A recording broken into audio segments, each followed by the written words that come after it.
तो देखो बहुत टाइम से भाई ऐसा सोच रहा हूँ कि 1-to-1 बैठ के अपन लोग ना ऐसे के ड्रामास पे डिस्कशन करेंगे, लेकिन एकदम सटीक वाला कोई के ड्रामा मिल नहीं रहा था कि भाई स्टार्टिंग किससे करें। लेकिन खैर एजेंट किम रीएक्टिवेटेड नाम का जो ये के ड्रामा आया है, तो मैं सोचा कि चलो भाई इसी से शुरुआत करते हैं। एंड यस, मेरे को बोलना पड़ेगा, you guys proved me wrong. मैंने जब एपिसोड 1 देखा था तो मैंने अपने पहले कल वाली वीडियो में बताया था कि मेरे को इसका के ड्रामा का जो प्लॉट है ना, मैं ज़्यादा उससे एक्सपेक्ट नहीं कर रहा था, क्योंकि चीज़ें भाई प्रेडिक्टेबल लग रही थी। क्यों लग रही थी मैं अभी उस पर आ रहा हूँ। लेकिन भाई साहब जब अभी मैंने इसका एपिसोड 2 देखा है ना, तब मेरे को पता चला कि भाई एजेंट किम यानी कि जो किम की जो दुनिया है भाई, वो कितनी ज्यादा कॉम्प्लेक्स, मतलब क्या क्या चल रही है उसकी दुनिया में। अब देखो आगे बढ़ने से पहले एक चीज मैं तुमको वार्न कर देता हूँ कि जो एक्सप्लेन वाली चीज है ना, इसमें थोड़ा सा चीजें स्पॉइल भी हो जाएंगी। तो अगर तुमने अभी तक इस के ड्रामा का एपिसोड 1-2 नहीं देखा है, एंड जो थ्योरीज या फिर जो डिस्कशन है, कहानी क्या हो सकती है, इस पर अपन लोग जो बात करने वाले हैं, अगर तुम नहीं चाहते कि चीजें तुम्हारे लिए स्पॉइल हो, तो तुम इस वीडियो को अभी इसके लिए रोक सकते हो। जब एपिसोड 1 और 2 देख लो, तब आकर के तुम इसको कंटिन्यू कर सकते हो। अपना ना एक ओपिनियन तुम भी डाल सकते हो कमेंट बॉक्स में। बाकी जिन लोगों को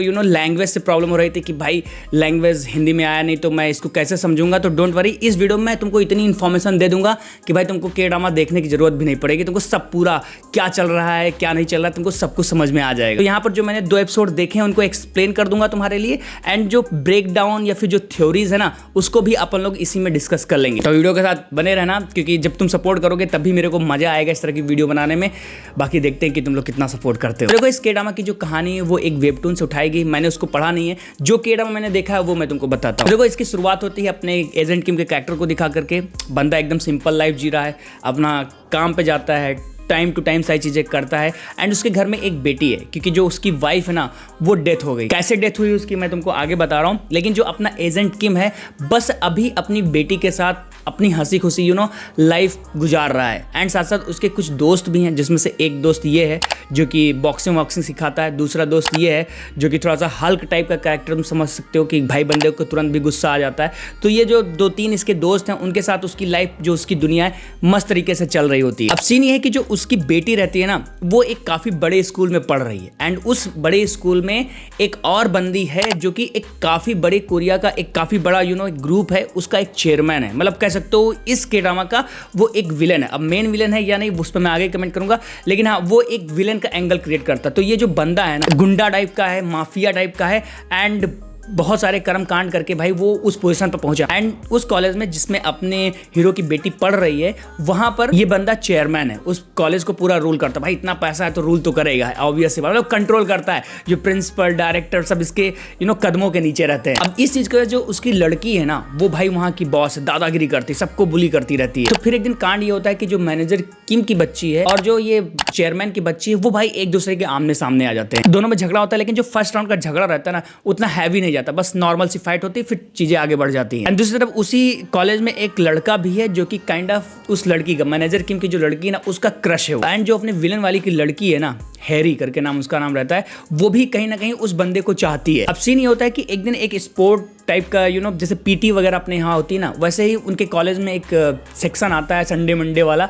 तो उसमें वो लोग पार्टिसिपेट करने जाते हैं, जैसे पीटी वाला, स्पोर्ट्स वाला जो एंगल रहता है, उसमें जाते हैं पार्टिसिपेट करने। लेकिन जो हैरी रहती है, जो विलेन की बंदी रहती है ना, जो अपने हीरो की बेटी है, उसके जो कपड़े रहते हैं भाई, उसको कचड़े उचड़े में डाल देती है, कि भाई उसको बुलिंग करती रहती है ओवरऑल। तो वो कचड़े उचड़े में डाल करके उसके कपड़े गंदे कर देती है। जब कपड़े ही नहीं होंगे तो भाई पार्टिसिपेट कैसे करेंगे, मतलब उसका बेइज्जती करने की कोशिश करती है। लेकिन सीन ये होता है कि जो अपना हीरो रहता है, जो क्रश है ना, वो क्या करता है, अपना ड्रेस, जो जैकेट वैकेट रहता है, अपनी बंदी को दे देता है, क्योंकि कहीं ना कहीं वो भी उसको लाइक कर रहा होता है, बट बताता नहीं। तो वो उसको दे देता है, सपोर्ट कर देता है। तो जो अपनी हैरी है यानी कि विलन की लड़की ना, उसको बुरा लगता है कि भाई उसने कैसे इसको दे दिया जैकेट।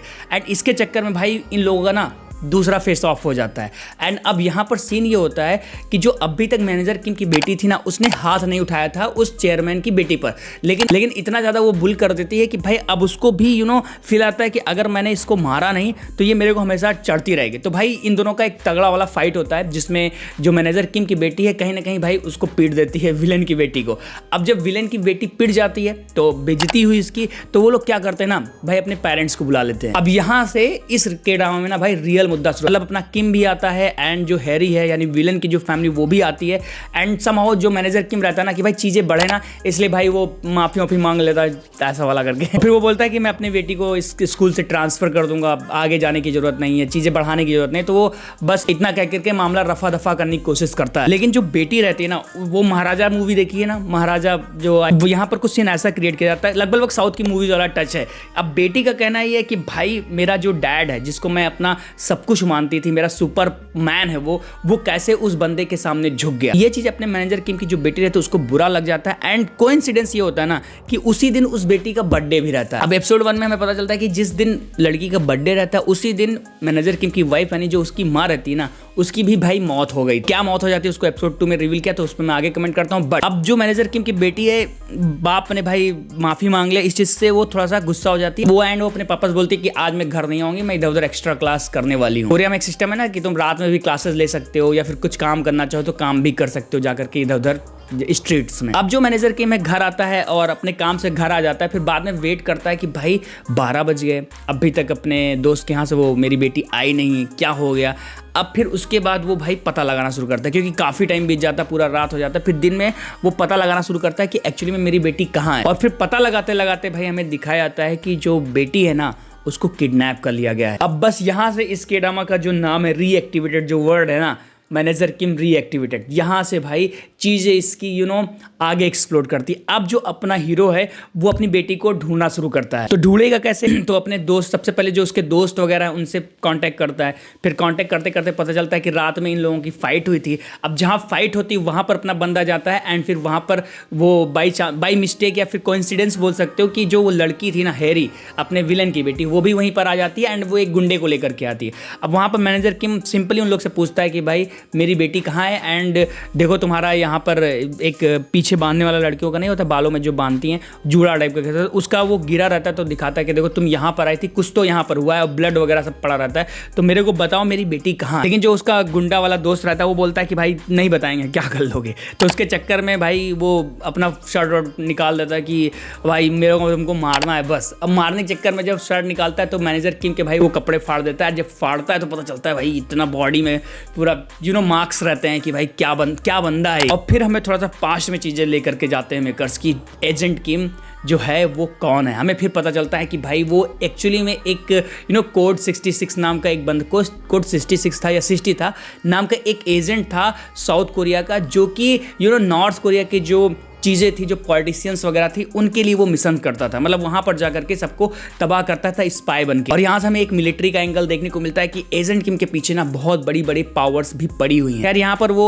अपना जो एजेंट किम रहता है अपनी बेटी के बारे में पूछता है, लेकिन वहाँ पर चीज़ें हट जाती है। फिर वो जो बच्ची रहती है, विलन की बेटी रहती है, वहाँ से भाग जाती है एंड जो विलन उसका दोस्त रहता है ना उसकी धुलाई करता है अच्छे से एजेंट की। और यहाँ पर जो एपिसोड 1 रहता है ना भाई खत्म हो जाता है। अब एपिसोड 2 की जो चीज़ें है ना उस पर कमेंट करें, इस पर थोड़ा सा मैं अपने जो थॉट्स उसको बताता। मेरे को यहाँ लगा था ना कि भाई कहानी जो होगी ना एजेंट किम को लेकर के बहुत सिंपल हो गई, क्योंकि एक है ना कि सर्च वाला इसमें ट्रोप्स देखने को मिल रहा है कि एजेंट किम किसी भी हद तक चले जाएगा अपनी बेटी को सर्च करने के लिए। लेकिन जो इसकी दुनिया है ना, मेरे को बिल्कुल भी आइडिया नहीं था कि भाई इतनी ज़्यादा बड़ी देखने, क्योंकि जो एपिसोड 2 में देखने को मिला ना भाई उसने मेरे होश उड़ा दिए कि नो ब्रो, कॉम्प्लेक्स है इसकी दुनिया, बहुत ज़्यादा कॉम्प्लेक्स है। अब जो ये अभी तक जो चीज़ें गई ना उसमें एक्शन तो बहुत ज़्यादा नहीं था, बट जिस हिसाब से ड्रामा की प्रेजेंटेशन थी, जो इमोशन ये कैरी कर रहा था, वो मेरे को काफ़ी अच्छा लगा। एक चीज़ और था जहाँ पर मैं अपने थॉट्स शेयर करूँगा कि जो चेयरमैन है ना वो कहीं ना कहीं कभी ना कभी तो फेस ऑफ करेगा ही अपने किम से। तो एक चीज़ और है कि जो चेयरमैन है ना, मेरे को उसको भी जानना था कि वो भाई इतना पावरफुल बना कैसे। अब देखते हैं कि अभी एपिसोड 2 में भी उतना ज़्यादा कुछ उसके बारे में दिखाया नहीं है, लेकिन उसके भी अगर तुम पहला एपिसोड देखोगे ना तो उसके भी मार्क्स वगैरह रहता है कि जला वाला रहता है। थोड़ा सा उसको दिया हिंट कि ये ऐसे ऐसे करके आया, लेकिन वो उतना हिटिंग नहीं था। तो मेरे को जानना कि वो उतना बड़ा माफिया बना कैसे। एंड जिन लोगों ने वेबटून पढ़ा है ना, मेरे को कमेंट करके तुम लोग बताना कि एक्चुअली में उसका एंगल क्या रहता है। वो छोटा मोटा गुंडा है या फिर और कोई इससे भी बड़ा बाप बैठा हुआ है, या फिर वही एक्चुअली में इस केड्रामा का बाप है। मेरे को अभी ये क्लियर नहीं हो, थोड़ा तुम लोग कमेंट बॉक्स में करके जरूर बताना। खैर मुझे ये लग रहा है कि वो पावरफुल नहीं होगा, कुछ भी हो सकता है। थोड़ा सा उसको प्रिटेंड किया गया है कि हाँ ही इज द बॉस, लेकिन शायद वो नहीं होगा। क्योंकि अब अगर एपिसोड 2 की बात करें तो वहाँ पर हमें और भी चीज़ें दिखाई जाती हैं कि जो अपना मैनेजर किम है ना वो कैसे कैसे मिशंस करता था, कैसे कैसे नॉर्थ कोरिया के जो लीडर्स हैं, मिलिट्री के जो लीडर्स हैं, उनको उसने परेशान किया है स्पाई बन करके, वो सब हमें दिखाया जाता है। ये बंदा हमें पता चलता है कि वो एकदम पीछे, उसके पीछे पड़ा हुआ है, तो ये मेन विलन है। फिर यही बंदा एक और बंदे को हायर करता है जिसका नाम है कोड 66। अब ये जो बंदा है ना, अभी ज़्यादा इसके बारे में पता नहीं, लेकिन ये हंट कर रहा है, अपने मैनेजर किम को हंट कर रहा है, ये ढूंढने की कोशिश कर रहा है वो कहाँ है। एंड फिर मैनेजर किम की एक फोटो भी लीक हो जाती है, एंड वहाँ हमें पता चलता है कि सारे जो एजेंट्स हैं, आप सबको पता चल गया है कि जो एजेंट किम है वो अभी तक मरा नहीं, क्योंकि एक मिशन में दिखाया जाता है कि वो मर गया, लेकिन एक्चुअली में पता चल जाता है पूरे जो मिलिट्री वाले हैं, इधर के ग्रुप, उधर के ग्रुप, नॉर्थ के, साउथ के, सबको पता चलता है कि नो, एजेंट किम अभी जिंदा है एंड कुछ ना कुछ वो करने की कोशिश कर रहा है। जो बड़ी बड़ी ताकतें हैं ना, अब एजेंट किम के पीछे एपिसोड 2 में लग जाती हैं। एंड दूसरी तरफ जो अपना एजेंट किम रहता है, वो एक एक करके ट्रैक डाउन करना शुरू करता है लोगों को कि अपनी बेटी तक वो कैसे पहुंच पाए। एंड इसी के चक्कर में वो एक लिंक मिलता है उसको, एंड उसके चक्कर में एक बंदे को उठाता है, उसको टॉर्चर करता है। फिर पता चलता है कि नहीं, अभी और भी चीज़ें हैं जो कि उसके साथ हो रही। फिर उसके जो दोस्त लोग रहते हैं लॉकअप में बंद रहते हैं, क्योंकि उनकी छोटी मोटी एक फाइट हो जाती है। फिर वहाँ से वो लोग समहाउ निकलते हैं, एंड जो एजेंट 66 रहता है ना, अभी अपने एजेंट किम को हंट करने की कोशिश कर रहा है, तो वो भी समहाउ उसकी तरफ बढ़ रहा है, एंड एजेंट किम भी अपनी बेटी को ढूंढते ढूंढते उसकी तरफ बढ़ रहा है। फिर लास्ट के जो एपिसोड 2 के लास्ट के कुछ मिनट्स है ना, वो बहुत ज़्यादा इंपॉर्टेंट थे, लेकिन उस पर कमेंट करने से मैं तुमको बता देता हूँ कि हमें ये भी दिखाया जाता है कि एजेंट किम की जो वाइफ थी वो कैसे डेथ हुई। तो वो डिलीवरी करते वक्त उसकी डेथ हो जाती, कोई बहुत ज़्यादा ट्रॉमा वाला एंगल नहीं था, मतलब बेटी को जन्म देती है तो जो पेन होता है उसको शायद वो सस्टेन नहीं कर पाती, इसकी वजह से उसकी डेथ हो जाती है। एंड वो प्रॉमिस करवाती है कि भाई अपनी जो बेटी है ना, तुम बस उसी को प्यार करना, तुम्हारी दुनिया वही है, तुमको और कुछ करने की जरूरत नहीं। मतलब जॉन विक वाला एंगल कि भाई जो अंडरवर्ल्ड की ताकतें तुम्हारे पीछे हैं, तो तुम उसको सब कुछ छोड़ करके एक नॉर्मल जिंदगी जियो, जो तुम्हारा पास्ट बीत गया, ठीक है। तो एजेंट किम वैसा करता भी है, वो अपनी बेटी को पढ़ाता है, प्यार करता है, थोड़ा बहुत पास्ट की चीज़ें देखने को मिलती हैं। लेकिन साथ ही साथ जो मेन एंगल है ना, वो ये है कि एजेंट की अपनी बेटी को ढूंढ रहा है, क्योंकि विलेंस ने इसको किडनैप किया है। अब इसके चक्कर में एक बंदा है जो कि छोटा मोटा गुंडा है, वहाँ तक वो पहुँचने की कोशिश कर रहा है, एंड उसके चक्कर में वो उसके एक दोस्त को उठा लेता है, मतलब बंदे को उठा लेता है, उसको बहुत टॉर्चर करता है भाई। फिर हमें पता चलता है एक फ़ोन के थ्रू कि जो मतलब एजेंट किम को, मतलब उसकी जो बेटी है ना, लास्ट में कॉल करती है, क्योंकि वो डिग्गी में बंद रहती है, लेकिन हमें एपिसोड 2 में पता चल जाता है भाई कि बेटी उसकी मरी नहीं। तो अब एजेंट किम को उसने समहाउ कॉल किया है, एंड वो बता रही है कि पापा, मैं अगले एपिसोड में देखने को मिल सकता है जिसमें पता चलेगा कि पापा मैं यहाँ पर फंसी हुई, आके मुझे बचा लो। एंड यहीं पर जो एपिसोड 2 है ना ख़त्म हो जाता है, जहाँ पर उसको कॉल आता है एंड मिंजी नाम रहता है लड़की का, तो पता चलता है कि नहीं, सी इज़ लाइव। एजेंट किम को भी पता चल गया है कि सी इज़ लाइव। अब वो कई की है कॉल या फिर कौन किया है कॉल, वो तो हमें एपिसोड 3 में पता चलेगा। लेकिन यहाँ पर अभी सारी चीज़ें सेटल आउट हो गई हैं कि एजेंट किम ऑलमोस्ट अपनी बेटी की आवाज़ सुन पाया। उसको भी पता चल जाएगा कि भाई बेटी जिंदा है। और दूसरी चीज़, जो विलेंस हैं वो भी कहीं ना कहीं उनको भी भनक लग गई कि इसका जो बाप है ढूंढने की कोशिश कर रहा है। अब अगर मैं थ्योरीज़ की बात करूँ तो यहीं पर एपिसोड 2 खत्म हो गया, लेकिन अगर थ्योरीज़ की बात करूँ तो देखो, थ्योरी ये है कि जो एजेंट किम है ना, अब सबसे पहले जो बंदा उसको मार रहा था, जो एक और बंदा है जो कि जो चेयरमैन है ना, उससे बदला लेना चाहता है, छोटा मोटा उसका गुंडा है ना, उसको पहले भाई पकड़ के रेलेगा। एपिसोड 3 में हो सकता है अपने दोस्तों की मदद ले करके उसको वो रेलने की कोशिश करेगा। वहाँ से इन्फॉर्मेशन लगेगा कि एक्चुअली में उसकी बेटी के साथ क्या हुआ था। तो बेटी वाला जो एंगल है ना, वो हो सकता है कि 4-5 एपिसोड में सेटल आउट हो जाएगा, मतलब उसको जो अपनी बेटी है मिल जाएगी।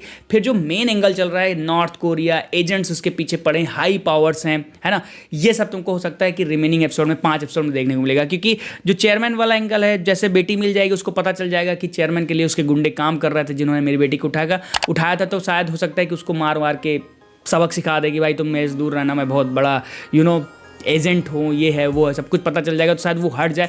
लेकिन जो मेन है वो है नॉर्थ कोरिया का एंगल, जो मिलिट्री वाला एंगल दिखाया जाता है। अब मेरे को ये लग रहा है ना कि समहाउ इसमें थोड़ा बहुत वॉर का भी एंगल ये लोग डालेंगे। अब क्या डालेंगे वो तो भगवान जाने, लेकिन हो सकता है भाई, क्योंकि जो मिलिट्री में बंदा बैठा हुआ है नॉर्थ कोरिया के हेडक्वार्टर में, वो पावरफुल लग रहा है। उसके भी स्कार्स हैं भाई, मार्क वार्क पड़ा हुआ है, पता नहीं एजेंट किम ने उसको रेला है कि किसने रेला है, लेकिन सीन ये है कि वो पावरफुल बंदा है एंड वही कहीं ना कहीं मेन विलन है। मैं इधर फोटो दिखा दूंगा, यही बंदा जो है ना इस केडामा का मेन विलन। अब इसको कैसे हंट डाउन करेगा एजेंट किम, ऐसा नहीं हो सकता ना जैसे थैनोस ने किया था कि अब तुम लोग नहीं कर पाओगे भैया, मेरे को खुद ही जाना पड़ेगा तुम्हारे खिलाफ। अब ऐसा हो सकता है कि जो साउथ कोरिया वाले जो एजेंट्स रहेंगे वो अपने मैनेजर किम को उठाएंगे एंड उसको फिर से टास्क देंगे कि भाई तुम जाओ अपने नॉर्थ कोरिया के जो एजेंट्स हैं उनको ख़त्म करो, क्योंकि एक मीटिंग की बात हो रही थी। तो जो विलन्स होंगे उसके, वो जाकर के उनको ख़त्म करेगा, सबको बजा देगा, फिर उसके बाद अपनी बेटी के पास वापस चला जाएगा फिर एंड हैप्पी एंडिंग मिल जाएगी। तो मेरे को ऐसा ही कुछ लग रहा है कि वो खुद नॉर्थ कोरिया में जाएगा, नॉर्थ कोरिया के जो मिलिट्री के जो विलन्स हैं उनको हंट डाउन करने के लिए। ऐसा हो सकता है क्योंकि पॉसिबिलिटी दिख रही है कि जब उसका बेटी का एंगल सॉर्ट आउट होगा तो वो खुद ही कोशिश करेगा कि जो लोग उसको मारने के लिए आ रहे हैं ना, वो खुद ही ना जा करके उनको ना मार दे, क्यों मेरे बेटी को परेशान, मैं खुद ही आ करके तुमको तुम्हारे शहर में मारूंगा। ऐसा वाला कुछ सीन देखने को मिल सकता है। खैर देखते हैं, एपिसोड 3 और 4 आने दो। बाकी इसको लेकर के तुम्हारी, भाई गर्मी बहुत लग गई, इसको लेकर के तुम्हारी जो भी थ्योरी है, जो भी तुम्हारा प्रेडिक्शन है वो डालना। एंड तुम चाहते होगे तो अपन लोग आगे भी इस पर एपिसोड 3 और 4 जब आ जाएगा तो अपन लोग बैठ के बातचीत कर लेंगे। बस ये ट्रायल, ये जो वीडियो थी एक काइंड ऑफ ट्रायल था। अगर रिस्पांस अच्छा मिलेगा तो अपन लोग बात करेंगे, नहीं तो फिर कोई बात नहीं, रिव्यूज़ तो आएगा ही। जब खत्म कर लूँगा तो इसके 10 एपिसोड का रिव्यू कर दूँगा। लेकिन अभी तुम्हें अगर एक्शन थ्रिलर देखना पसंद है के ड्रामा तो डेफिनेटली जाकर के इस ड्रामा को देख सकते हो। तुम्हारा थॉट्स दोनों एपिसोड लेकर के क्या है कमेंट में हमें बताना, तुमको क्या लग रहा है, क्या पॉसिबिलिटी लग रही वो भी लिख करके बता सकते हो। बाकी मैं फिर से मिलता हूँ नए वीडियो में, टिल देन बाय।